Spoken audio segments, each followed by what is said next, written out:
So again, I want to thank Lance, Stacy, and Bianca for inviting me. When I got the invite from Stacy, I was hella surprised, right? Because I'm really used to being uninvited, right? So it's always, I feel like there's this thing called the Stovall can't come quotient, right? So you're invited for every 3 things that I'm probably invited to, I'm uninvited to 1. Right? So, and this is always this thing, I always love the language, right? You know, we've decided to go in a different direction. Right? You know, that's always the thing. You know, we decided that there was and then they talk about a secret knowledge meeting that they had, and then in the secret knowledge meeting, we decided that some of your comments were difficult, right? And I'm always saying, okay. Thanks so much, right? But again, and thanks for you all for one, putting together the EPS conference, but at the same time, putting folks in conversation with each other that usually are not in conversation with each other, right? And I think this is one of the purposes here. And I think this is a challenge, but in order to engage the challenge, we have to be critically aware of what the historical relationship has been with universities and communities, right? And you all are actually living some of this in Madison, right? The University of Illinois Chicago is in the middle of the city, right? It's literally walking distance from downtown. There are 5 schools that are less than 3 blocks away in every direction, except east, because going east is actually downtown. Now, half of those schools have no access to UIC. When you are in the College of Education, you very rarely see young people, right? So and if there are some young folks, it's like 3 of us on the floor, and they always ask us, "They with you?" Right? Right? You see young folks, Stovall, right? Right? So now I just claim them now, right? So if I see a group of young, yeah, right? So this thing around understanding that particular relationship, right, and troubling it, right? So I take the work of Kevin Kumashiro, Linda Tuiwai-Smith around this reframing, right? So when we talk about this reframing, it's not just rhetorical, right? Because also in university work, you can get caught up in the discourse, right? Or the $15 words that you really don't want to explain because you don't know what they mean, right? That's let's let out the academic secret, right? You know, people can just proliferate on neoliberalism, right? Historicity, you know, the subaltern. Right, all this business, but it's like, okay, can you explain it to your grandmother or a 3rd grader, right? And if you can't do that one, I don't know if you necessarily need to be using those words, right? So now, what does it mean? Because we were having a conversation a couple days ago, you know, people on the block understand neoliberalism, right? Yeah, in Chicago, we sold the lease to parking meters for 99 years, right? So folks on the block understand that. Right? Folk understand neoliberalism as the raising of gas prices. Because if you come to Chicago, gas is all tax. Right? Gas is almost 65% tax in Chicago. Right? Folks understand that. Right? We were trying to privatize streets and sanitation. Right? And actually tack on a city tax fee with the privatization. Right? So people understand that. Right? So this thing around, and a good friend of mine, a former student by the name of Crystal Laura, who's a professor at Chicago State, she always says, we miss the beauty of ordinary language, right? Because that is a political project, right? So Gloria Ladson-Billings, who's here, always reminds us that our teaching, our engagement is a political project. Right? It is engaged, it's not partisan politics, but engaged in how we understand power, what the navigations are, and then what are the contradictions therein, right? So I say these things to you not as an expert, but instead as a struggling educator, right? Who cannot get his pacing right in an African American and Latino studies class with 16 and 17-year-olds, right? I teach the class with one of my former undergrads, and she is a pacing master, right? So I learned a whole lot more from Yamali Rodriguez than me claiming I got 3 funky letters behind my name that we really are unsure of what they mean, right? So for all grad students, let's free you from the tyranny of really telling you what a PhD is, right? You wrote a whole lot about a little. Right? And now someone will call you to be an expert witness. Right? That's what that PhD is. A whole lot about a little. Right? So that does not necessarily guarantee expertise, right? So what I hope to do today is just kind of engage us and put some things out there so we can talk about them, right? In the ways in which they sit and the ways in which they sit in a place like Madison. And I'll give you all some examples and some missteps that I've actually engaged in Chicago, right? So instead, you all have heard the data for the last day and a half, right? You don't have to be hit with the new things that, this thing, and Madison to me is always interesting, right? Madison has more people locked up proportionally and in real time than Milwaukee. That's really interesting, right? But that also tells me that there's something structurally happening, right? There's a rationale for that. Right? So if we think about this in a different way, right? So there is this foundational relationship to the state, to the subjugation of black bodies and bodies of people of color, right? Now, Wisconsin's one of the few states to do it because you have a significant First Nations / indigenous population. But just to the south, that population was systemically removed. Right? So we understand our feet as on Ho-Chunk land, right? But rarely do we mention them, only when they can be contained, right? So I understand this notion of black bodies and the state and the relationship to the state has always, as John Diamond put it for us today, racism / white supremacy or race and violence have always been synonymous since their inception. So if I understand this to be true, and I understand that at any given point, there is some moment where black bodies are rationalized as subjugated, and that subjugation as normal, right, and good. That's how I understand Tony Robinson's death, right? It was the elimination of the threat. Remember, if you read a police, we often think that in police manuals, you're supposed to, like a police is supposed to shoot you in the leg or some place of lesser injury. Remember, if you read a police manual, it says the goal, if your person is threatened, the goal is to eliminate the threat, right? Or in very simple language, put the threat down. Right? So now if we think about this as a subjugation as normal, right, and good, what does it look like in schools? Right? So I like to quote a person named Amanda LaShaw, who's at the University of California, Santa Cruz. She says this thing, she came to UIC and she blew the roof off the spot, right? Everybody, when she said it, everybody was, oh, right? But what did she say?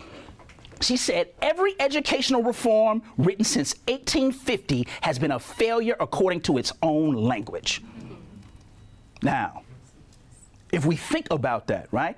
Every mainstream educational reform from Horace Mann to the Elementary and Secondary Education Act known as No Child Left Behind has been a failure according to its own language. So what is this thing, school? And are we talking about a school to prison pipeline, or are we talking about a school and prison nexus?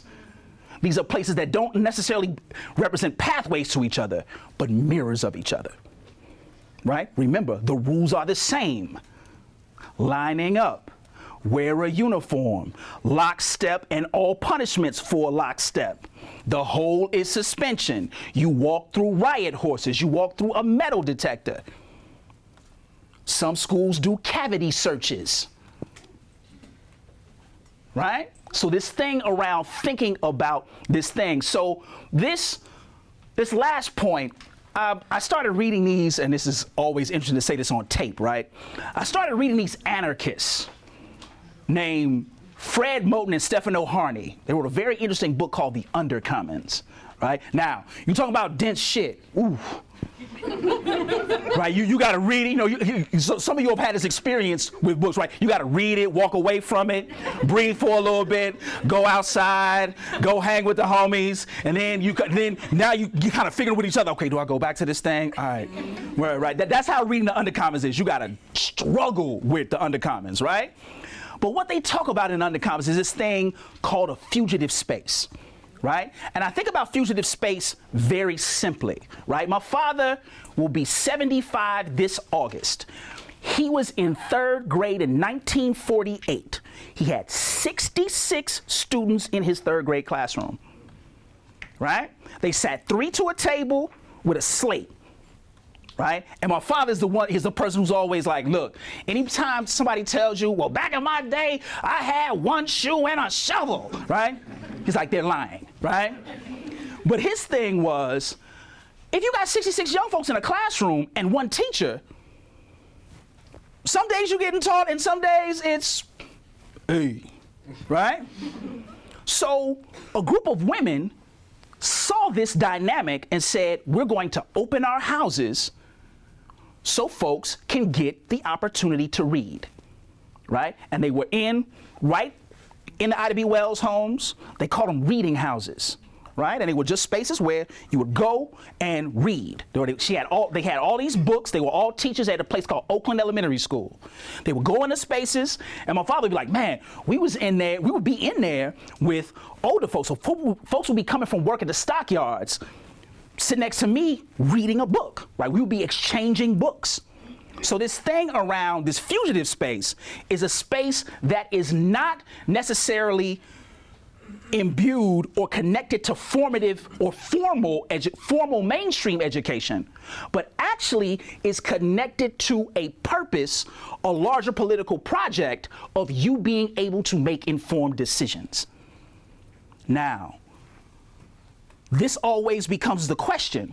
So when we talk about organizing space, when we talk about the political nature of our work, is it a fugitive space? So my father was educated, written large, in a fugitive space as a 3rd grader. And where do those fugitive spaces exist? I ask everybody across the country this question, and I'm gonna see how you all answer it. Now, when we think about education and what it means to us, would the majority of us say that we got the majority of our education inside or outside of school? Outside. Then what are we doing? We all know this, but folk got hella degrees. Hella y'all seen people with, y'all seen folks with read the name, the footer at the bottom of the page, and it's like a paragraph long, right? I tell anybody who has a job description in their card or what have you that's a paragraph long, it's a nothing job. You are the vice provost of the fax machine, right? That's what that means, right? That's exactly what that means, right? So this thing around troubling that begs a number of different questions, right? So in that fugitive space, where are we and can we operate in these fugitive spaces with the purpose of engaging young folks and families in justice on their terms? Right? Which becomes a question in our work, right?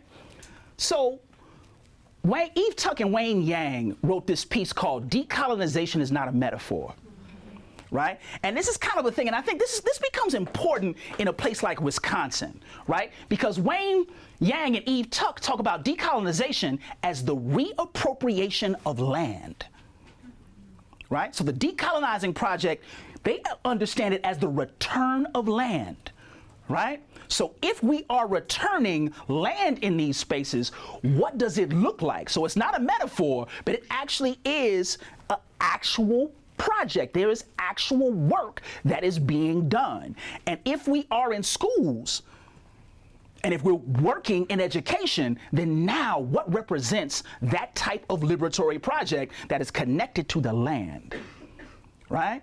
And this becomes an interesting conundrum, right? So what would it mean to rethink and reimagine the relationship, right? of families to land, right? In recognition of those who have been removed, eviscerated, and victims of genocide, right? Not in some far off place, but in Madison, Wisconsin, right? In Chicago, right? So now, how do we start to think about this? And then more importantly, who is willing to engage in that type of work, right? Because this type of thing is going to challenge us in a very different way, right? And I think this becomes important because we can talk about research paradigms, we can talk about their utility, but it's very different when we say, this is the work I do with the people I love. This is when you get in trouble. Say you love some babies in a college of education, right? You are castigated instantly, right? But then you may read something like somebody might get a hold of Nell Noddings and then kind of flash it to you. Ethic of caring, right? So this thing around really understanding what to say that, right? Love as a political project, right? And Jeff Duncan Andrade always reminds us, he says, people that you love, you don't necessarily like, right? There is a relationship there, right? And we have to engage in a very different process, right? I always look at my mother and father have been married for 51 years, right? And my mom always cracks this joke. She said, child, you know, sometimes I do not like him. Right? That's just the right. That and she'll look at me and then look at him. Child, I do not like him. Right? But that understanding for me is understanding the larger political project of love. Right? It is about a commitment to what it is that you're doing. And if we think about this in terms of a decolonizing space, now, what have been those traditional relationships that have not allowed us to love? And now, how do we work to rise against that, right? So in terms of, so if we think about this, you know, I really want to complicate social justice, y'all. Because of this reason, right? Everybody, and Doc Grant, you saw this with when folks were claiming everybody was a multiculturalist, right? Then everybody had culturally responsive something, right? Then everybody had culturally relevant, right? Now everybody got a social justice project, right? And you know how this goes, right? This is the language of schools, right? People will tell you, we have a social justice project. Okay, well, what do? We pick up trash on Tuesday. No. Because that's what it's reduced to, right? So if we're serious about it, then we need to trouble it, right? Because justice is this thing that is determined by those who are experiencing the injustice, right? So justice isn't imparted on people, right? So I always do this thing with my high schoolers and I say, all right, y'all, there's a difference between justice and legality. So things that we may term to be just may not be legal in the eyes of the state, but they may represent a need and a need to be addressed, right? So now if we think about this in different ways, we have to trouble it, right? So again, what is this justice condition, right? Who is it for? And who determines the justice condition? Right? So now, not to run from that. So Bill Ayers always talks about we need to run into the contradiction, right? Not away from it, right? Because this thing is going to ask very different questions. I learned a very interesting thing over the last 12 hours with you all here in Madison, right? You all have a very Midwestern concept. I don't know if you all refer to it as Madison nice. Yes. Right? Yes. Right? Or the Midwestern nice, right? And in Minnesota, they refer to it as Minnesota nice, right? But what is it really, right? It's passive-aggressive behavior. Right? We have to call it what it is. That's all that is. That is passive-aggressive behavior, right? Somebody smiling in your face all the damn time. Right? And young people are clear about this, right? That's why I like working with young folks, because the little ones, they are on that quick. What is she smiling about? Ain't nothing. I remember one of the little ones was like, ain't nothing. Hey. He just looked out the window. He's like, it's. He just said, there's stuff happening here. She's smiling. Right? And that whole thing around that good friend of mine, two good friends of mine are kindergarten teachers, and they always come and they super bright and cheery in class. I was like, man, I would just be a terror for y'all, right? Because they're coming, hey guys, it's fine.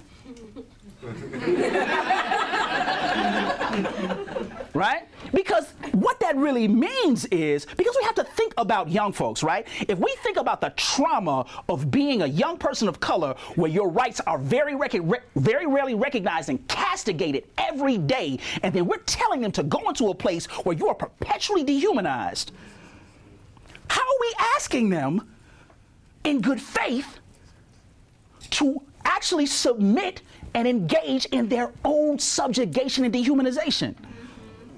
And then we read Freddie and say, well, this is what we're trying to do. Right? And then we really ain't read Freddie because Freddie is not simple. Right. But we just want to claim him in the class or sound smart to the homie that's sitting next to you. Because we do that too. Right? Well, it's the conscientizao. Right? And then claim it, and then you're saying, all right. Right? And then when we really start to read Freddie says stuff like, education for liberation is a painful childbirth. Right? And then one of my homies said, well, damn, Stovall, where's the epidural? And the question is like, there is not one. It does not exist. Right? So now, if we understand that to be true, and we understand those spaces as ones that have greater potential to dehumanize, then how do you make them spaces where young folks are appreciated and reminded daily that they are loved, because the rest of the world reminds them that they are unloved? Right?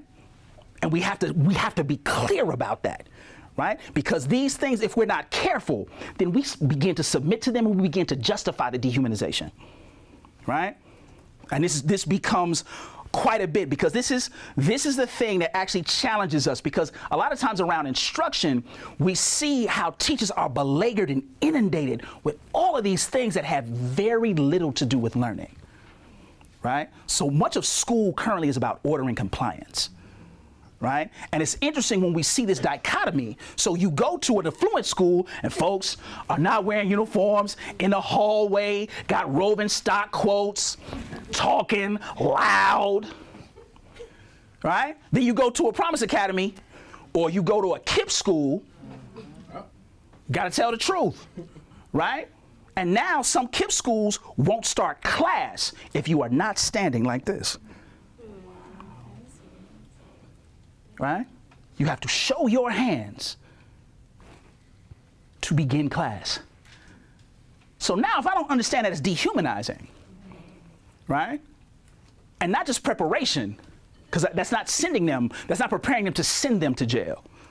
That's saying that you're in it, right? So thinking about that from a different perspective, right? And then challenging this, right? So I say this, another thing that we can do is reimagine expertise. And this is what I mean by that, right? So young people are experts on their lives, right? It shouldn't, and we shouldn't romanticize that either, right? Because young folks will say some things that are contradictory, right? They'll say some things that may give you homicidal thoughts, right? But this thing around how do we now start to look at that, right? Because in the reframing of the expertise, now we have to ask a different question of those who are trained in research methodologies. Right? So Linda Tui Wise Smith talks about a decolonizing methodology. She talks about working with Maori students and families, and people always come to her and say, well, what can I do to support the struggle? And Linda's point is always, grab a mop. Now, we don't need folk claiming these random things. Can you sweep the floor?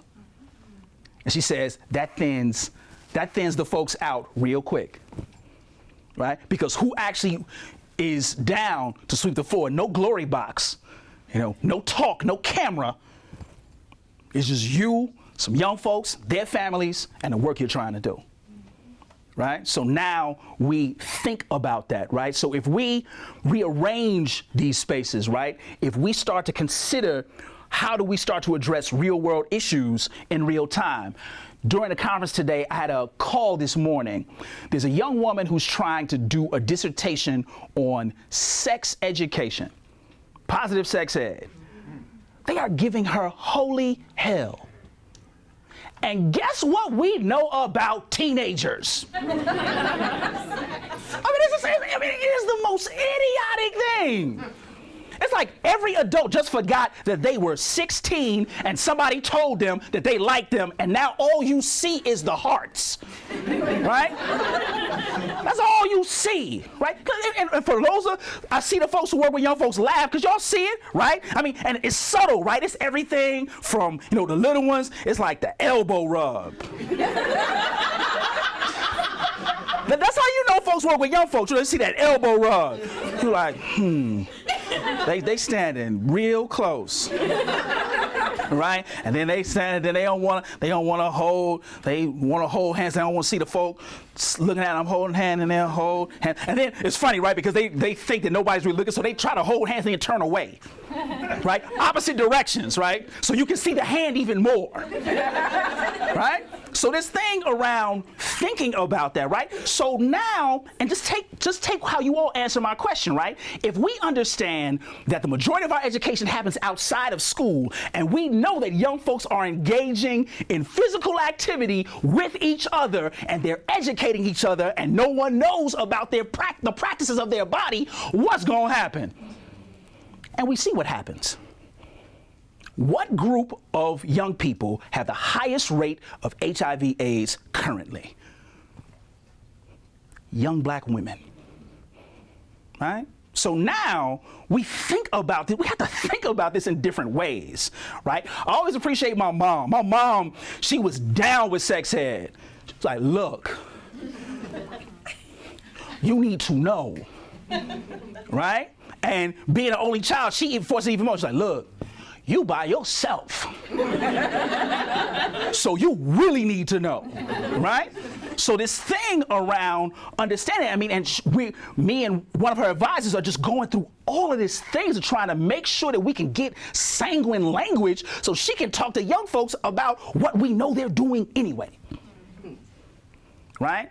So, I mean, the idiocracy of IRBs, thank us at UIC for your IRB troubles, right? Because in 1995, we were doing experiments on people's liver without consent forms, and that's why all y'all got this madness with IRBs, right? So thank us at UIC for that, right? Somebody just wrote a book about it 2 years ago, huh?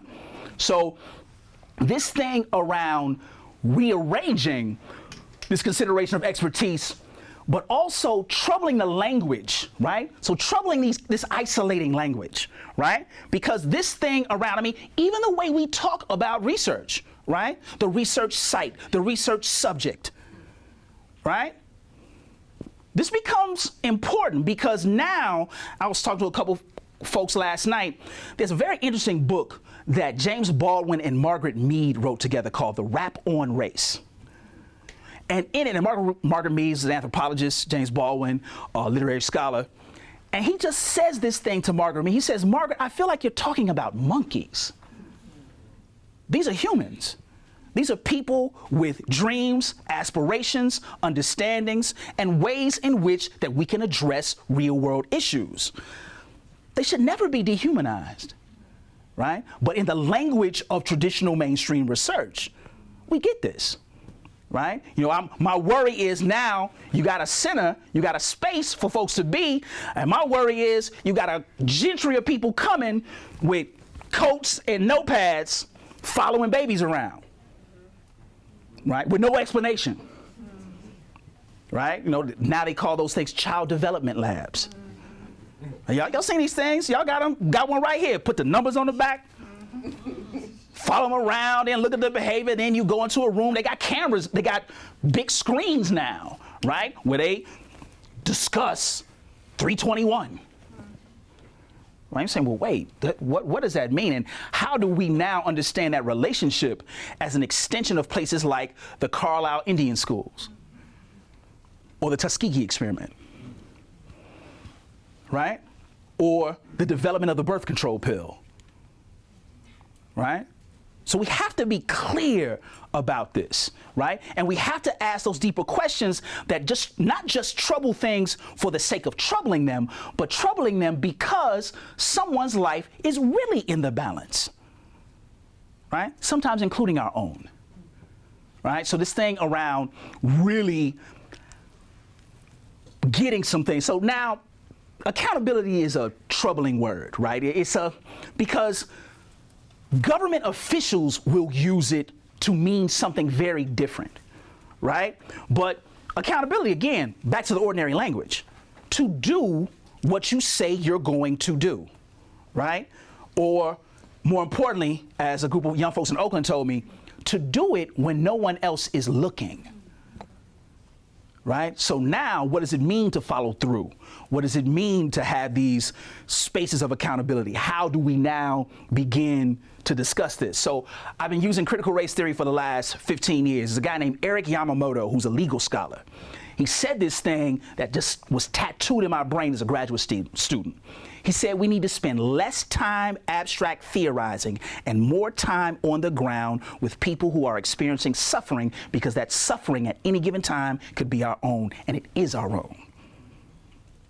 Right? So this thing around, I really appreciate the morning panel and Dakota Irby saying, white supremacy benefits no one. Right? So when we talk about white supremacy, we're not talking about white people. We're talking about an ideology that rationalizes the assumed beliefs of Western European heteronormative white males as normal, right, and good. Right? That's the process of white supremacy. That is what we're dealing with. And every group interprets that in a very different way. Right? So now when we look at those layers, we have to be very clear. You know, are we interrupting the colonial project? Or are we, give you all another academic word, reifying it? Right? Or doing it some more? Right? Right? So this thing around how do we now have these spaces and really talking about this in ways that are troubling, right? And if we're accountable, what are the terms of accountability, right? So I teach at a high school, one of my former undergraduate students. The high school was started by a group of community members who went on a 19-day hunger strike. One of the things that we promised in writing of the proposal that myself and another colleague by the name of Rico Gutstein, that we would teach at the school. We wrote it in the proposal, right? So if you look at the proposal, it says we will teach these courses at the school. And we wanted to up that even further. We wanted to give them early college credit, because we know that young folks in historically underserved and under-resourced communities who are Black and Latino in Chicago actually have been excluded from college entrance, right? So now, what are the ways that we now interrupt that paradigm that we've been witnessing for the last 70 years in Chicago, right? So being clear about that, right? And then who sets the parameters and for what purpose, right? As a struggling educator, I am always asking myself the questions, why and for what? There's not a day that I wake up without those two questions, right? Why and for what? Right? And then when we figure that out, sometimes that answer is not nice, right? Because you do this, sometimes we don't even experience the burnout, right? The trauma just tells us to quit, to walk away, right? For our own health and sanctity, right? So this thing around really starting to think about that. And then another word that's contested, struggle, right? Because, you know, that's always like, I remember when I was 19 years old, like that was always a thing. I'd be like, man, it was a running joke. We do this for the struggle. This for the struggle. Right, that was everything, right? You know, man, you buy them chips, that's for the struggle. Right? That was always, man, we out here on the struggle, family, right? But this thing around thinking about struggle in a very different way, right? Struggle actually is purposeful, right? You are struggling towards something, right? Not struggling with people, right? You are in a struggle towards something, right? So if we think about this in spaces in Latin America, if we think about the Zapatistas, Subcomandante always says the struggle is towards a liberation, right? And that liberation is often tattered and contested and ugly, right? But at minimum is ours, right? So it's not necessarily these clean spaces, right? And struggle beyond is rhetorical, but to the issues that question our purpose and humanity, right? So let's be very real about this, right? Our communities do not need to be saved or helped, right? People are very clear about the things that oppress them. People are very clear about the terms and conditions that will move them towards something, right? That help, every time I hear the words help, it's temporary, right? I'm thinking about what does it mean to move towards solidarity, right? How are we seeing each other, right? So in the Rasa Studies program in Tucson, Arizona, they would begin their classes and saying, you are my other me, right? Hence the mirror. So now how do we move in that way, right? And then more importantly, what will we do in support of those communities who have determined the justice condition, right? That means that the role of the researcher gets questioned. Now, this is, I'll just give you all this quick piece, because this is something I need to check if I didn't, yep, okay. This thing becomes, when we talk about troubling, I think when we look at a place like a high school and all the contestations that happens in a high school. So my high school was actually created by a community struggle. Now, there was one point where one of our principals left. We got an interim principal. Interim principal was really good, but she had to leave because she did us a favor by coming out of retirement to actually get the school stabilized. When we had to actually elect another principal, now Sojo is about 80% Latino, about 20% black. There were a group of hunger strikers on our local school council who were also deciding with us on the local school council about who would be the next principal. And there was a black woman and a Latina. And the hunger strikers wanted the Latina. And they said something that I can still hear them saying. They said, she knows us. She knows how to talk to us. She treats us as human. Now, understanding me knowing her history, she was also going to be there to close the school. So think about communicating that to someone who has just told you that this person has given you the closest thing to love from an administrator that they've seen in some time, right? And the contestation there, right? So this thing around, I'm thinking about myself, locating myself as the researcher saying, look, y'all, she's going to close this place.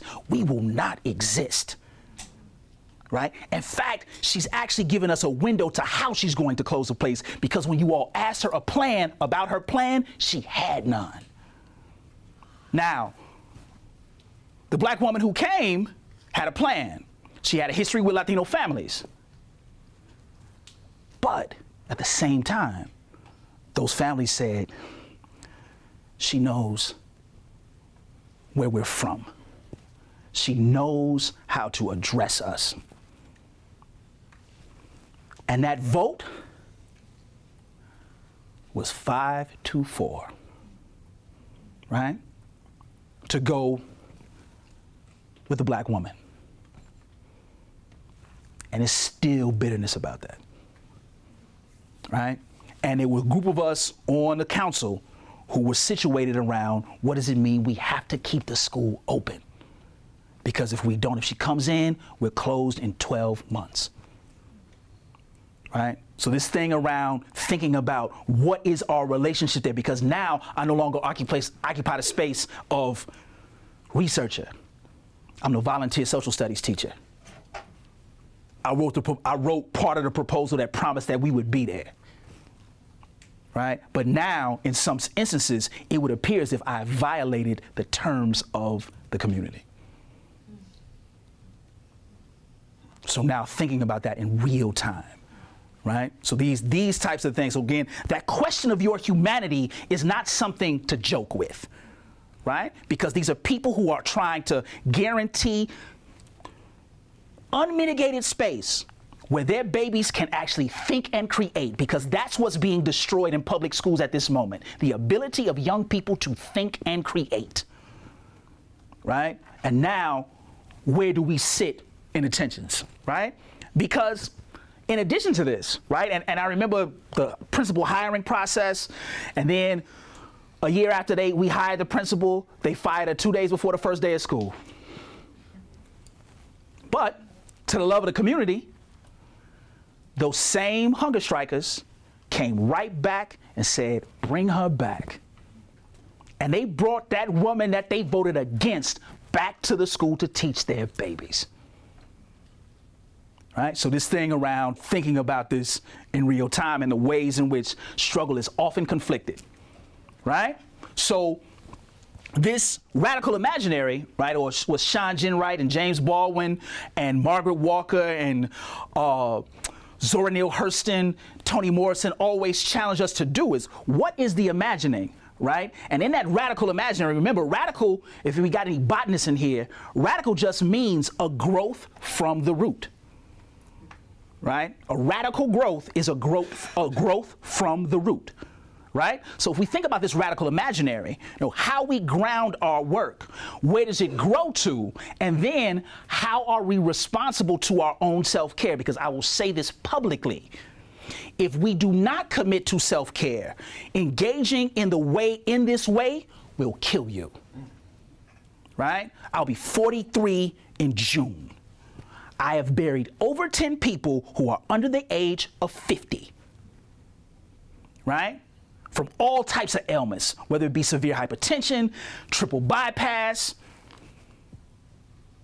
very errant, aggressive forms of cancer, right? That the medical field is now telling us is largely stress-related, right? So now the importance of paying attention to this, right?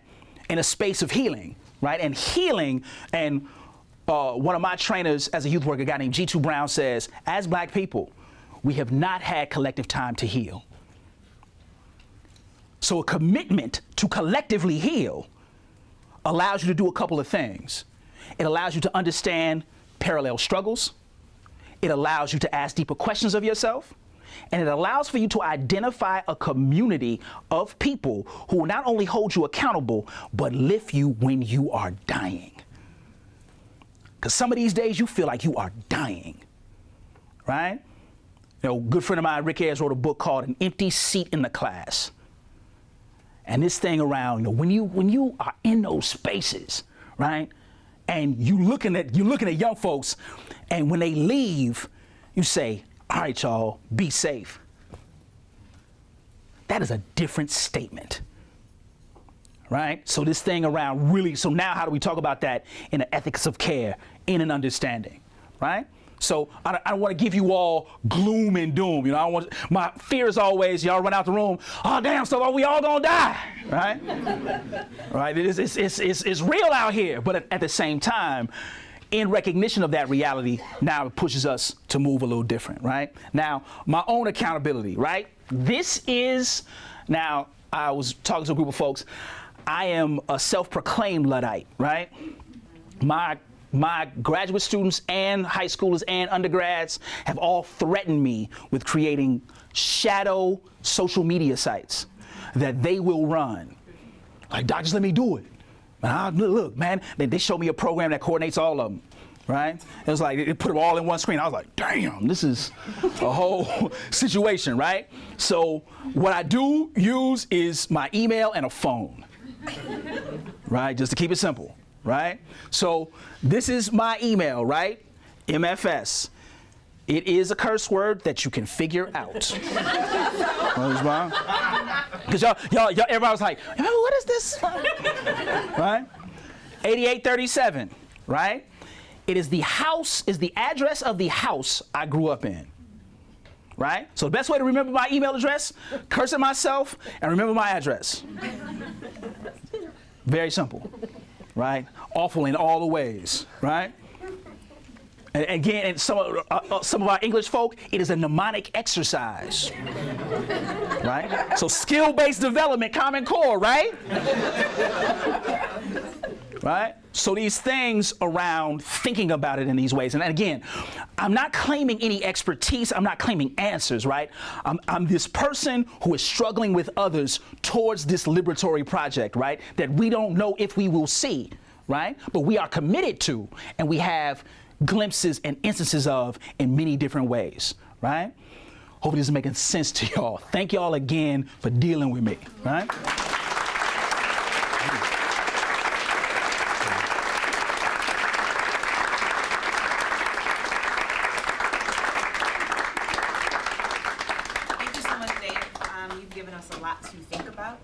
This is a time where we can have a conversation.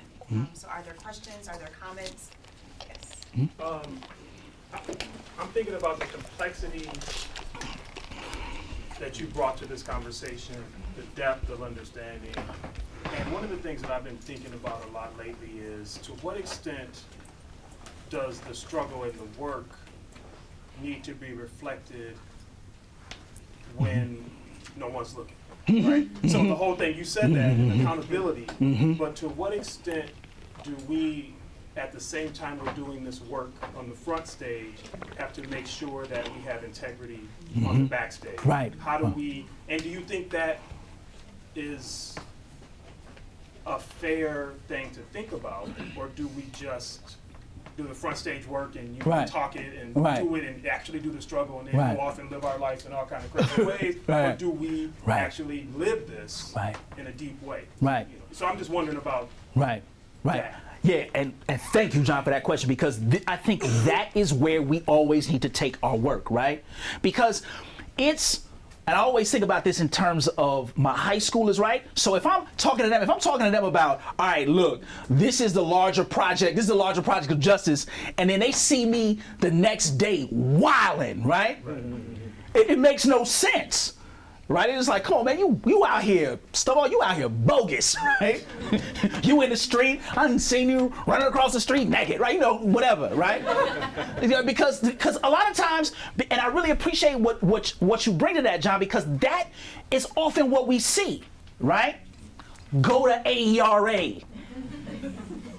See people just acting, it's like, man, homie, you don't need to be nowhere near no liquor, right? Right? So I mean, it's that thing, right? I mean, and you have to be clear about that, because this is often the thing. So a good friend of mine, Lee Patel, she calls it macademics and mactivism, right? Right. I was trying to do a presentation with her where I was trying to get a T-shirt made that said "Kill Mactivism," right? Because it's rhetorical, right? Or it's what we say on the block is game, right? We just spitting game. It's like, man, homie got a nice mouthpiece. You know, he know how to talk that talk, don't he? Right? So this thing around, there has to be that personal and collective accountability, right? Because that's really not answered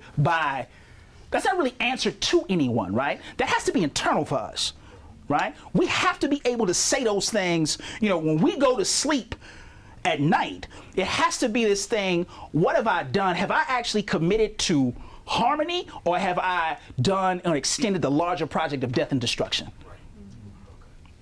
Right? So this thing around, you know, at every instance we have to ask those questions, because sometimes those answers we don't like.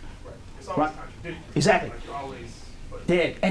But I think we have to sit in those contestations, right? So Connie One, who was here for a couple days, she always talks about this, right? We have to sit in those contradictions, right? And in sitting in those contradictions, now it allows us to develop further clarity when those things appear again, right? So really thinking about that in a different way. Right? So this is because another thing that people assume, right? I'm not saying like I am probably the most, habitual kick it person on a planet, right? You know, the homies call me, man, we on something, man, let's get it, right? You know, that's all. I mean, and my mom cracks a joke. She's like, man, you've been like that since she was 5, right? I'm just thinking of myself in my kindergarten head, like, let's get it. We trying to do it. It's good, right? Right? But that thing around thinking about that, right? So it's not about bemoaning people who have a good time, right? But it's really around, is what you're doing contribute to further exploitation, marginalization, and isolation, right? Because those are the things that we need to ask those questions about, and questions of ourselves, right? Not to just to answer to to be some type of glory hound, but to say, hey, look, if we're gonna do this, we gotta hold each other, deeply accountable, because we're holding ourselves accountable, right? To ourselves, right? But I think that is critical in terms of the work that we need. Mm-hmm.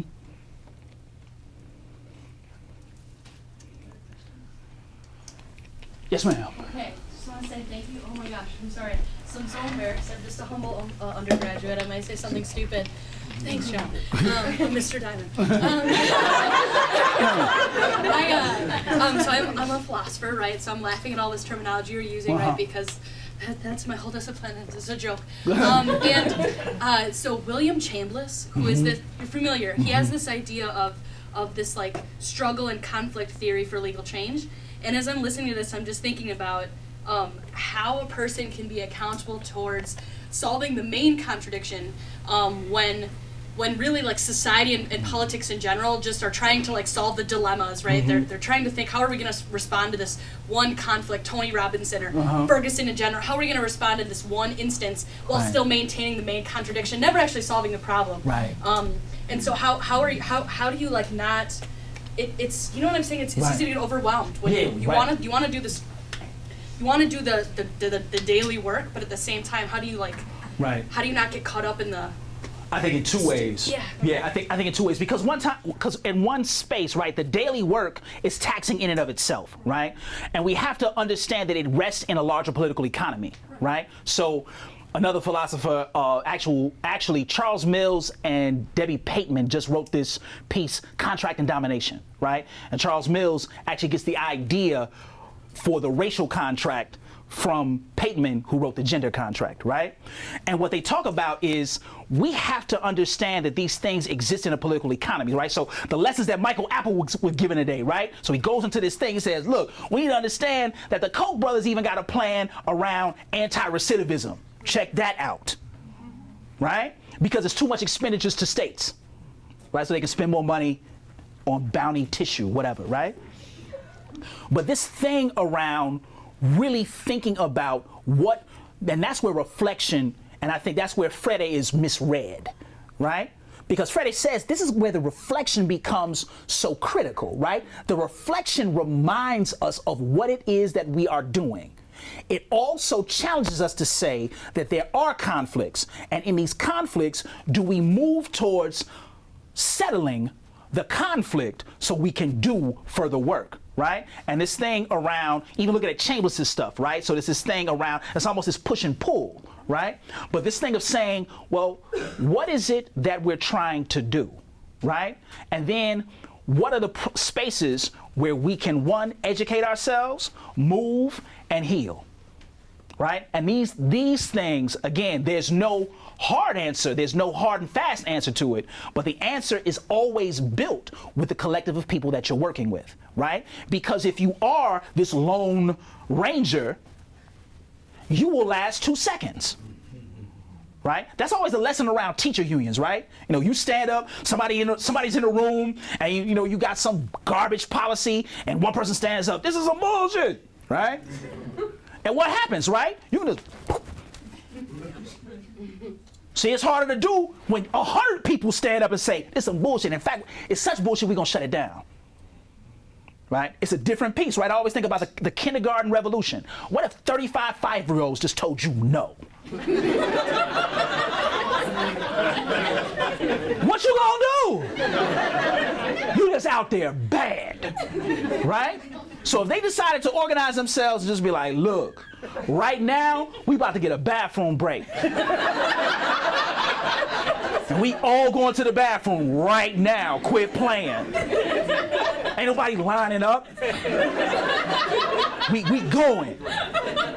Right? So this thing around how do we now start, but even in those collective struggles, there's responsibility in that collective struggle, right? Because if we look at the collective struggle, one of the things that collective struggles of oppressed communities and any community really, especially when it's involving men and women, cisgendered men and women, trans people, folks who are from the LGBTQA community, we don't deal with our own sexism, heteronormativity, homophobia, transphobia, right? In fact, there's a group of folks in Chicago who call themselves the Black Youth Project 100, and they came up with this term, transicide, right? And I was like, damn, right? Because in these recent police deaths of black males, we have totally ignored the deaths of all these trans people, right? That have happened almost days after those conflicts, right? Especially in Ferguson, Missouri, right? There were 2 trans people killed in Ferguson, Missouri, a week after Mike Brown, right? And we don't hear anything of them, right? So this thing around thinking about it in different ways, right? These are unsettling things that we have to start to reimagine, right? And bring into our fold, but to your point, not to stifle us. Right? Because another thing, this can stifle us. Because we can say, oh, stuff, it's all messed up. We just out here bogus.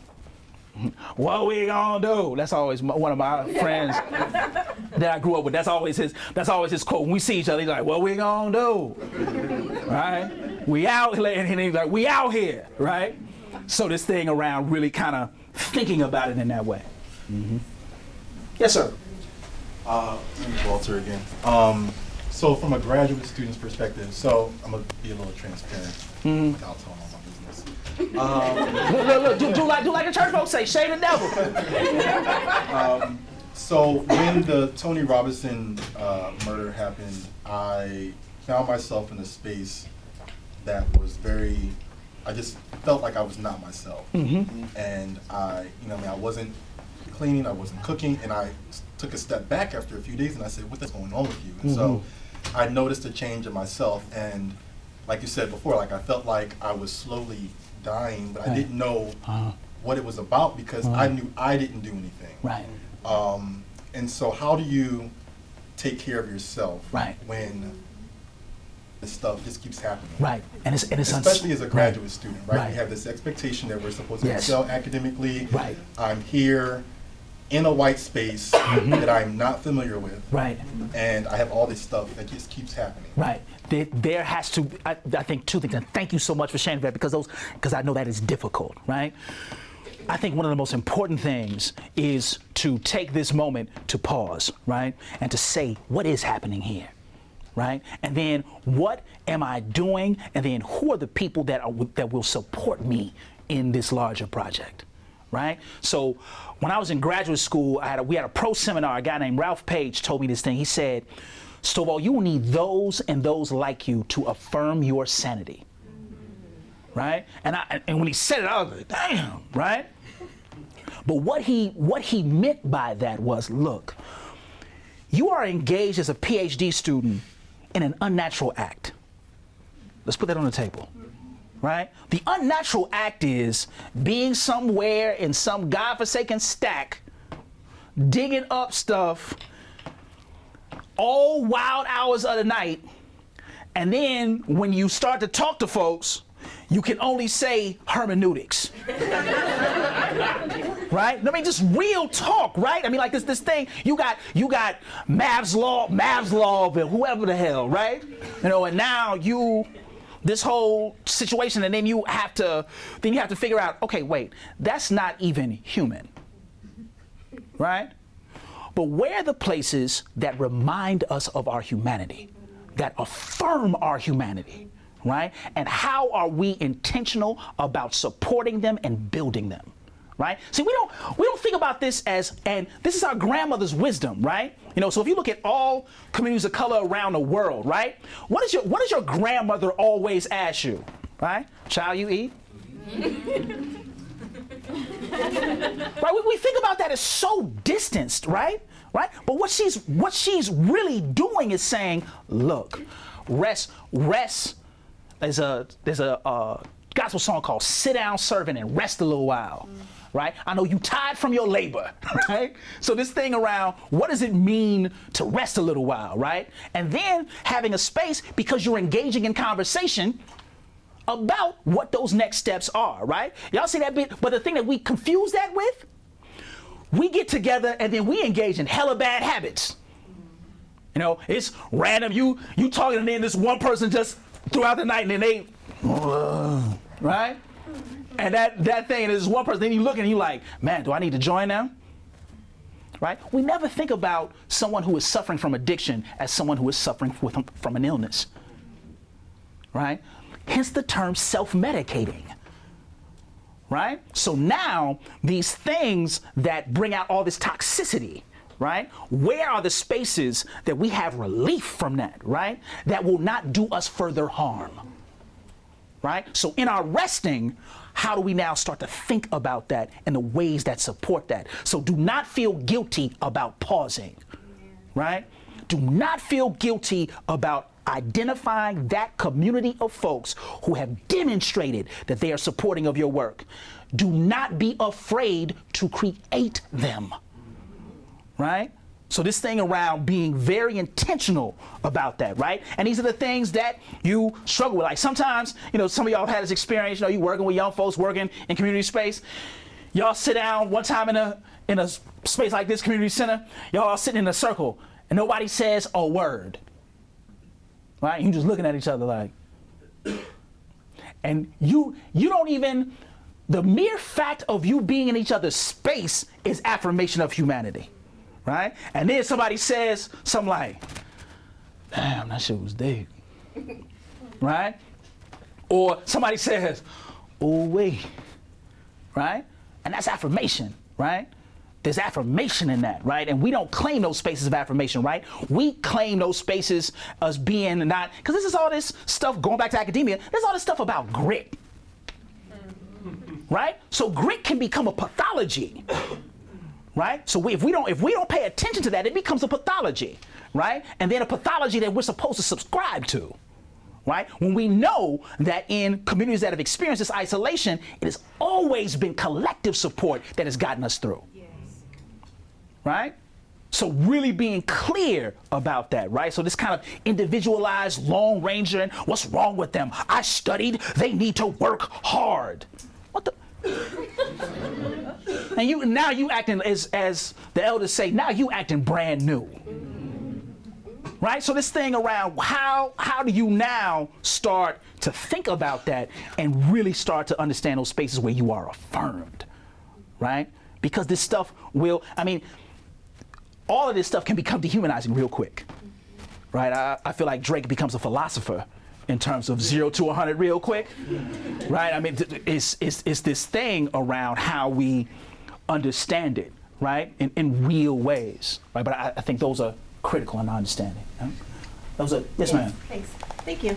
I'm a grad student, and I'm interested and have been for several years to go back and be a part-time teacher. And like Bianca mentioned, there's not a lot of professors who do that. So I'm wondering, you and Jeff Duncan Andrade are one of those few people that do it. What is your advice? What are some questions I could ask myself before engaging in this? I'm currently in the job market for a teaching position, and it's very difficult because I'm a full-time student.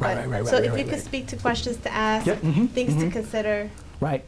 One of the things that I would say is to lay out what your work is and ask of that institution, is that a place where you can do your work? Right? I think that's critical, right? And then second, one of the things in academia is freedom of schedule. Now, we get burned by that, right? Because we think, man, I teach twice a week. But then you got all this other stuff to like read and randomness, right?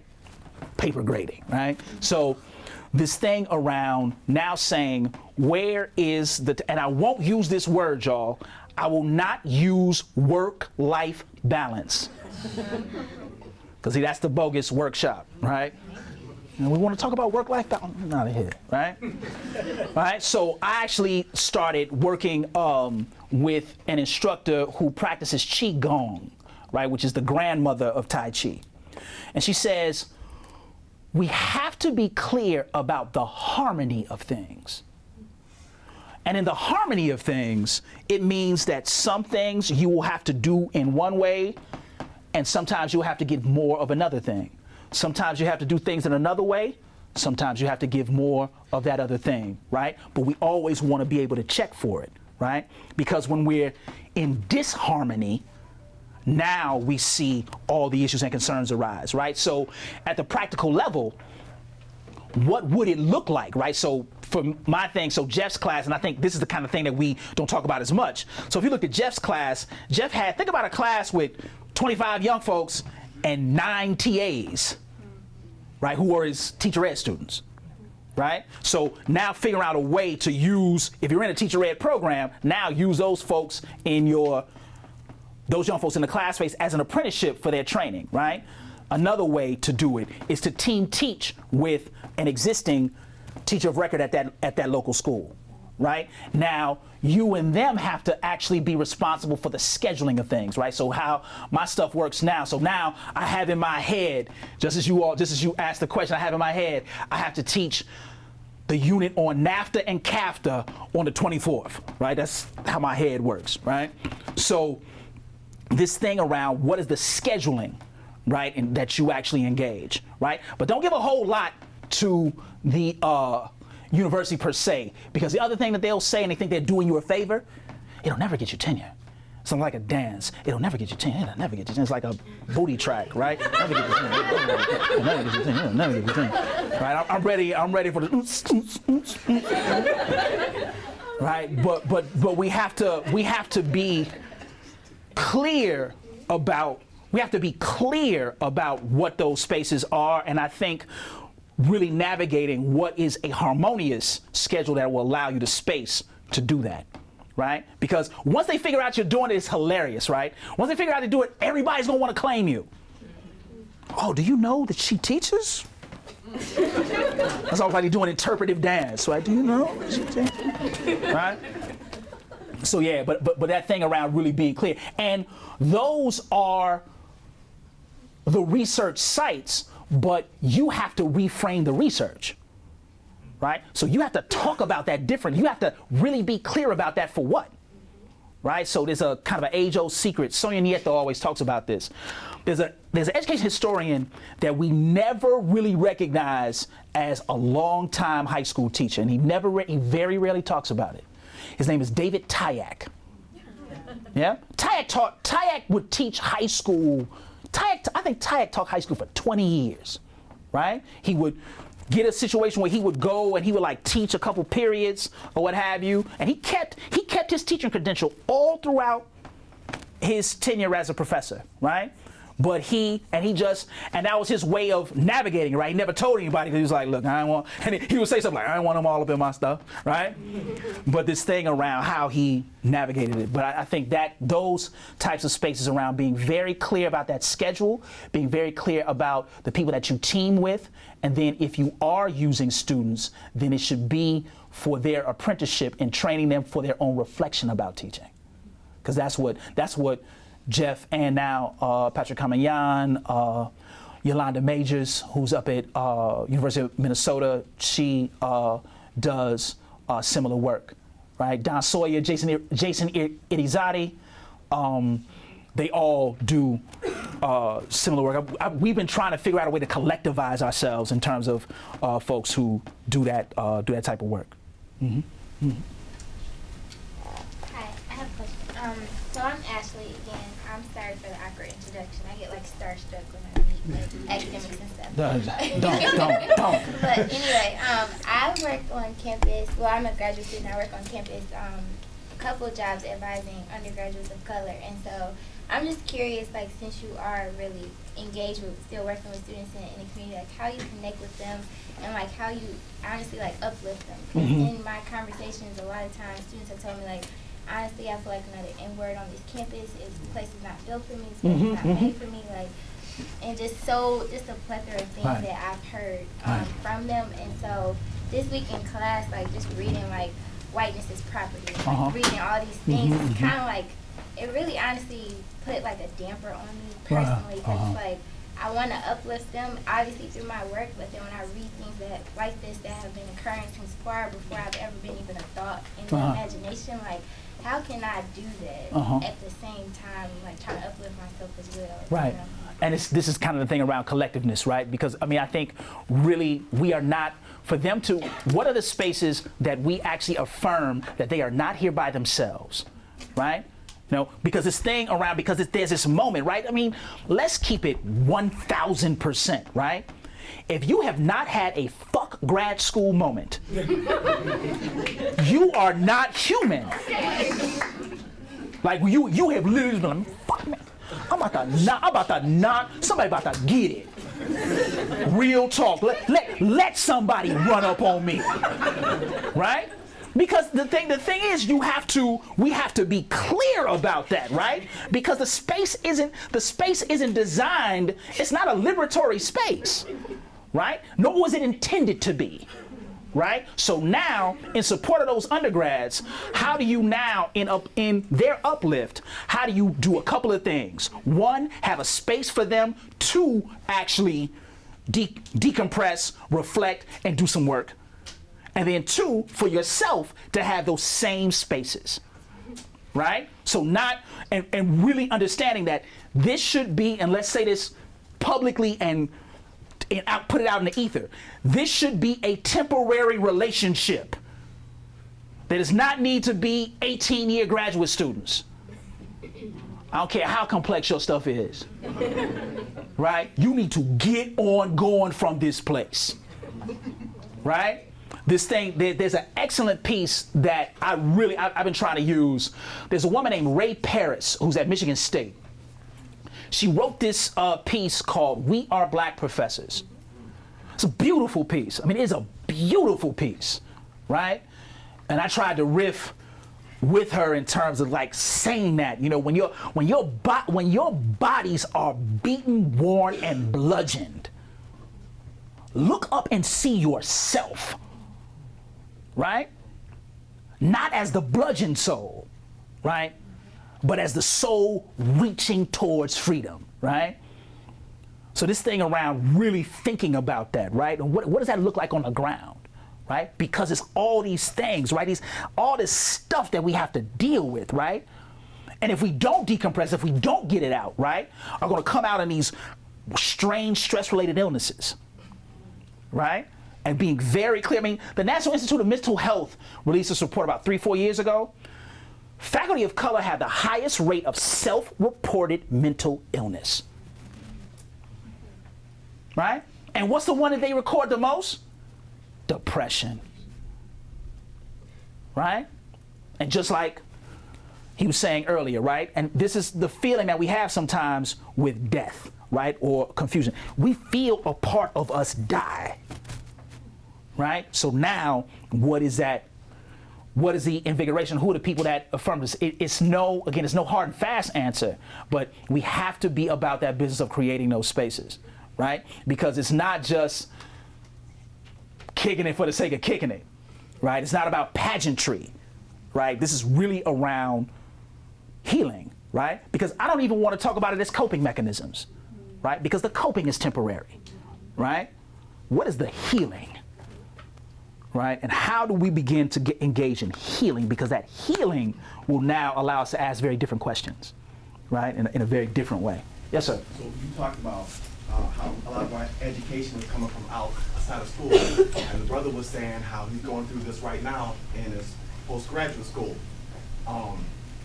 And a lot of us, after he graduates and becomes a very educated person with his PhD, he's still going to have those, you know, yes. There will still be the Tony Robinsons, yeah. And he still will be like, yes. Well, I'm not cleaning my house, don't want to go to work. Right, yeah. And as black men, that's always with us, whether you're James on Good Times right. or this brother here, right. You know, or you, right?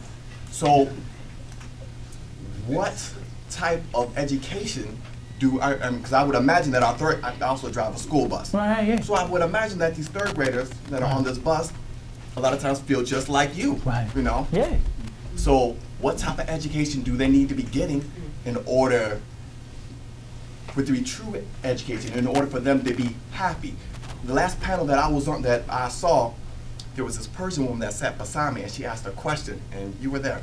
She said, well, what happens if we give the children, being that we all are of African origin, what would happen if we give the children more of an African-based history? And I know what she was saying, everyone just ignored her. They're like, yeah, well, we're doing we're planting seeds, and the children can see it grow, blah, blah, blah. And then Brother Dakota was talking about, we need to see it as a tree, and maybe talk about, the whole roots. But no one talks about the roots. But this Persian woman was like, she's seen these statues of Gilgamesh, and seen the curly beard and the curly hair. And she's probably thinking, well, if these black students knew that there are statues of them as gods, things would change. Then I watched a documentary in Canada where they had a program like that, but parents were calling up and they shut the program down. The sister received death threats. Just white people were very, very afraid of black people receiving that type of education. So I would say that's the type of education that they would need, but I guess that's not going to happen or ever going to happen. No, I would say that's where we have to engage the radical imaginary, right? So I mean, in real time, right? I mean, because I think one of the ways in addressing your question is to think about it.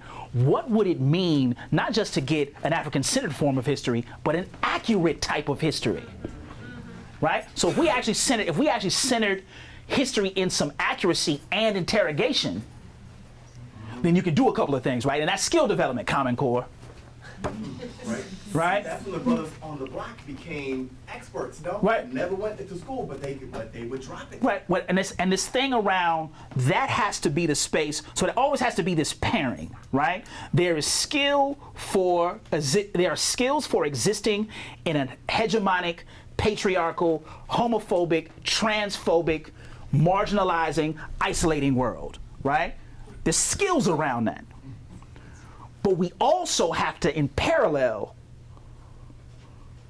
exist and live in ways that affirm that new reality, right? So for those third graders, what does it mean for them to be engaged in space where they understood first that they are loved, right? In real time, right? Not in a hokey sense, right? But in a very grounded sense. Right?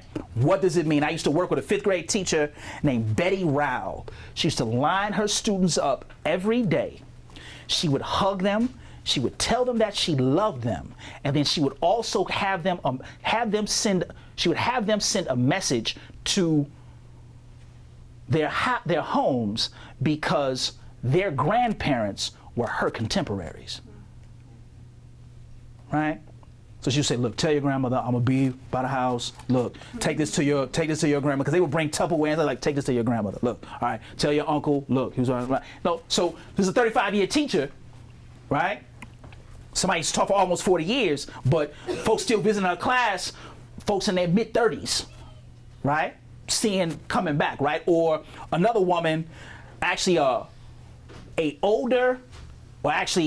white Polish woman, right? So we were getting an award from my high school, and she was acknowledged in the award ceremony. She was celebrating her 70th year of teaching. And I'm sitting there, and the dude next to me was in his 50s, and he said, yeah, man, she was my kindergarten teacher. I was like, damn. Right? I was like, for real? He was like, yeah, man. He was like, yeah, man, she was my kindergarten. So my mom would go to her class, and she would have, you ever see those little garden stools? Right? So she scooting around on these garden stools, right? Knows everybody's name. Right? Hey, blah, blah, blah. Hey, you need to, I mean, like, and this is the thing. Everybody thinks when they see somebody who really works well with little ones that they are magical. Right? They are very clear about relationships. They're key about personal relationships and interpersonal relationships. They are very clear about the ways in which those young people learn. Right? And we lose that when we start testing them to death. Right? So this thing around really, because I always used to think about it as magic, right? Because they'll just stop this shit, say something. Yeah, go over, bring me my such and such. Okay, damn, right? I asked the same question. They like, what? Right? So, but this thing around the relationships that are gendered in those spaces, right? And those being key.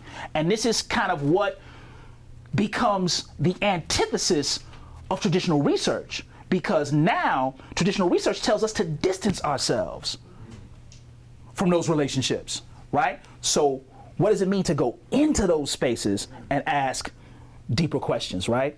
You know, and the struggles therein, right? Not as something as this kind of very sanguine solution, right? But something that we are grappling with, right? In real space, right? Yes, ma'am. One of the ways that schools respond to the social and emotional needs of students is around trauma-informed care. And I'm wondering how your ideas around radical healing inform trauma-informed care. Right, and actually I get that from Sean Ginwright, who actually works with families and studies groups of people who do trauma-informed care. So this thing around what is not only the source of the trauma, but how do we actually start to think about trauma without pathologizing the student? Right? I think that's the most difficult piece, right? Because a young person has experienced a traumatic event. We can't pathologize that to all students who have experienced a traumatic event, right? So really kind of push it back to say, okay, if we understand the trauma, right, then now how do we address that trauma, not for coping? Because I think a lot of the trauma-induced care gets us into this coping, right? But really to extend that coping, right? And say healing is this lifelong process, right? So what are the ways that we can actually support their healing, right? And I think that's because I think trauma-induced care, trauma-informed care can allow us to see the trauma, right? Because a lot of times we don't necessarily see the trauma, but I think where they go from that space can be problematic in terms of pathologizing folks. And I see this a lot with gun violence, right? In terms of how folks respond to that, and then talking about, I mean, and now it's all these racialized studies around, you know, this genetics of violence, right? Which is really problematic and really speaks back to an old pseudoscience, right? So this thing around really being clear about how those spaces are situated. Mm-hmm. Thank Dave so much for taking time to engage with us, and I recognize the powerful space that's in here now that's created, and we don't necessarily want to end the dialogue. Dave will be around for a little bit, and we want to encourage you all to engage with each other, and just to also recognize that there are so many different people connected to many different parts of the Madison community here in this room, and that is amazing. So we have youth workers in the room, we have teachers in the room, we have university faculty, we have grad students who are also engaged in the community in many ways, and so I want to encourage you all to have conversation and meet one another. We also want to just thank you so much for participating in the entire conference. I know it's been a long day, but it's been a very powerful day. There's lots to think about, there's lots to digest, and we hope that you all continue to engage with each other, and that next year there'll be the 13th annual EPS conference, and we hope you will join us again. Thank y'all again.